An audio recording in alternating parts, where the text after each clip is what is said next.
अस्सलाम वालेकुम रहमतुल्लाहि वबरकातुहू। कैसे हो मेरे दोस्तों? उम्मीद है आप सब अच्छे होंगे। सूरज डूब रहा था, जासूसों को बुलाने के लिए आदमी दौड़ा दिए गए। यही थे कि एक घोड़ा जो सर पर दौड़ता आ रहा था उस मकान के सामने आ रुका।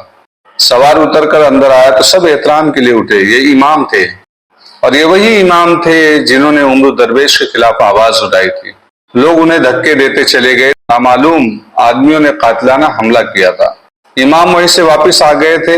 उन्हें मालूम था कि मुसलमानों ने इस गांव और इस घर को जासूसी और दीगर सरगर्मियों का खुफिया मरकज बना रखा है। इमाम अपने घर गए और घोड़े पर सवार होकर इस गांव को रवाना हो गए। ये इमाम उस पर यकीन रखते थे कि उम्र दरवेश शोबदाबाज है। वो उस गांव में रिपोर्ट देने और शोबदाबाजी के खिलाफ कार्रवाई करने के लिए मदद लेने आए थे। आगे अली बिन सुफियान बैठे थे। इमाम अली बिन सुफियान से वाकिफ नहीं थे, उन्हें नहीं जानते थे। तारुफ करा गया तो इमाम ने तफसील से सुनाया कि उम्र दरवेश ने क्या शोबदा दिखाया है और मुसलमान तमाशाइयों ने उनका किस तरह असर कबूल किया है।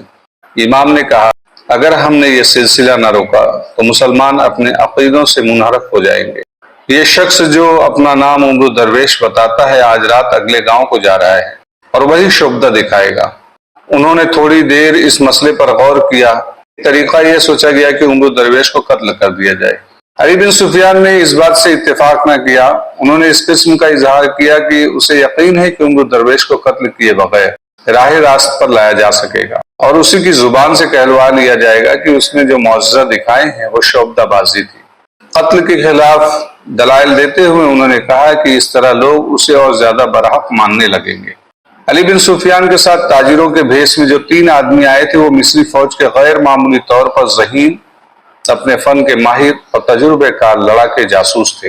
अली बिन सुफियान ने उन्हें ताजिरों के भेष में साथ लिया। खुद लंबी दाढ़ी और एक आंख पर सब्ज पट्टी का बहरूप चढ़ाया, घोड़े मंगवाए। चंद और आदमियों से कहा कि वो घोड़ों और ऊंटों पर सवार होकर उसके पीछे पीछे आए। उन्होंने सबको समझाया और उस तरफ चले गए जहां उम्र दरवेश अपना खेमा लगा रहा था। उम्र दरवेश सुबह तुलू होते ही अगले मकान के लिए रवाना हो गया। उसके साथ ही इस इलाके के लोगों के लिबास में उसकी हिफाजत के लिए जा रहे थे।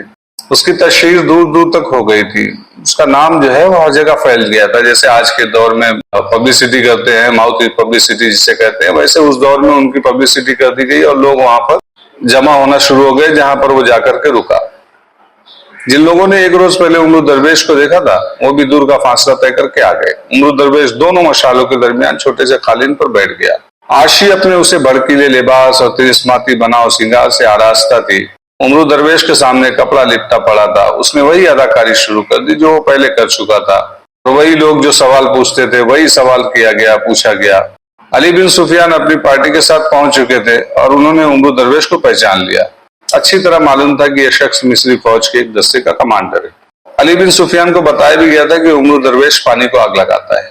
अली बिन सुफियान को एक शक था, यह तस्लीम नहीं किया जा सकता था कि पानी को आग लग सकती है, लेकिन उनके दिमाग में जो शक था उसके मुताबिक वो छोटे से मशकीजे में पानी अपने साथ ले गया। जो ही उम्र दरवेश ने कहा कि किसी के पास पानी हो तो इस कपड़े पर डाले, तो एक आदमी तेजी से आगे बढ़ा। उसके पास मशकीजा था, उसने कुछ पानी कपड़े पर उड़ेल दिया।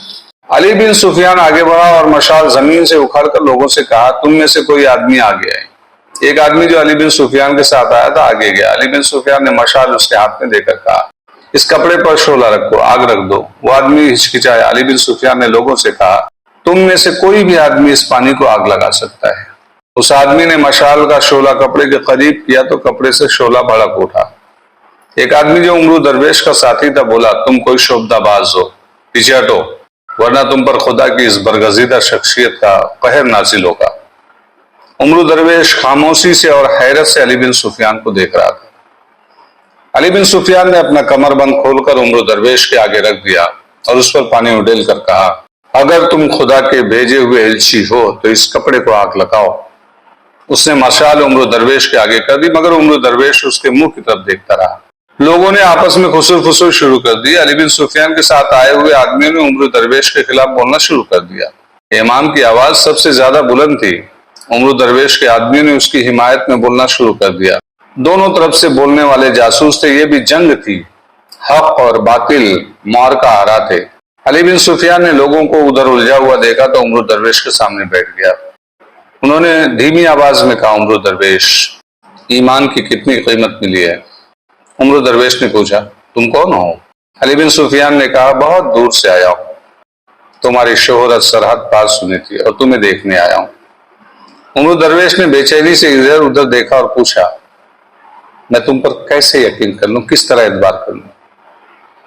अली बिन सुफियान ने कहा, मेरी दाढ़ी पर हाथ फेरो, मसनूई है, डुप्लीकेट है, ईमान की जो कीमत वसूल की है उससे दुगनी दूंगा, ये शोबदाबाजी खत्म कर दो, मैं तुम्हें साथ ले जाऊंगा। उमर दरवेश ने कहा, मैं कातिलों के घेरे में हूं। अली बिन सुफियान ने कहा, मेरी नहीं मानोगे तो भी मारे जाओगे, कत्ल हो जाओगे। तुम जानते हो कि यहाँ हमारे बहुत से आदमी मौजूद हैं, तुम्हारे साथ कितने आदमी हैं? उमर दरवेश ने पूछा, मुझे मालूम नहीं।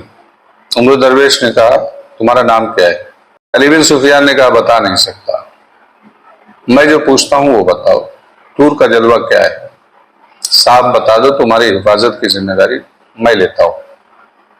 उमर दरवेश ने कहा, जब उठोगे तो अपने दाएं तरफ देखना, ऊंची पहाड़ी के आगे एक ऊंची चट्टान है, एक बहुत बड़ा दरख्त है, शाम से जरा बाद वहां अपने आदमी छुपा देना। जिस तरह पानी को आग लगने का भेद जान गए हो, टूर का जलवा भी जान जाओगे।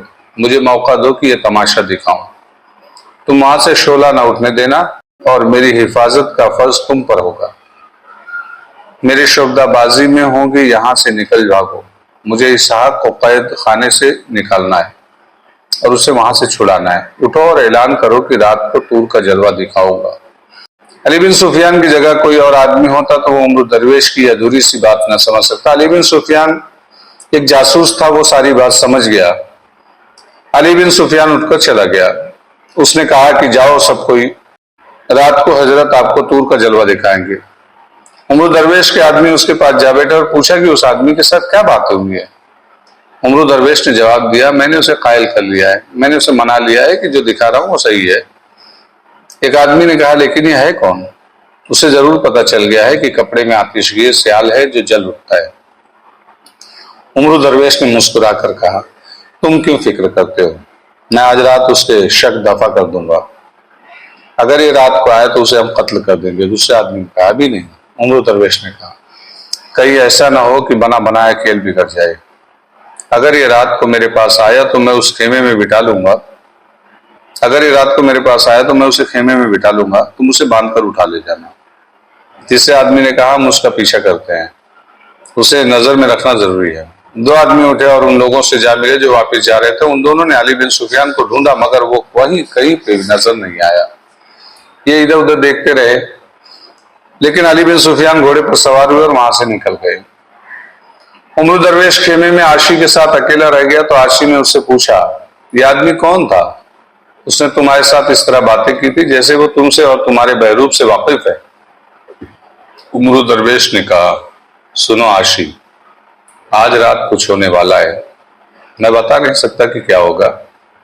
इस आदमी को मैं पहचान नहीं सका, उसने बताया भी नहीं कि वो कौन है, लेकिन ये कोई मामूली आदमी नहीं।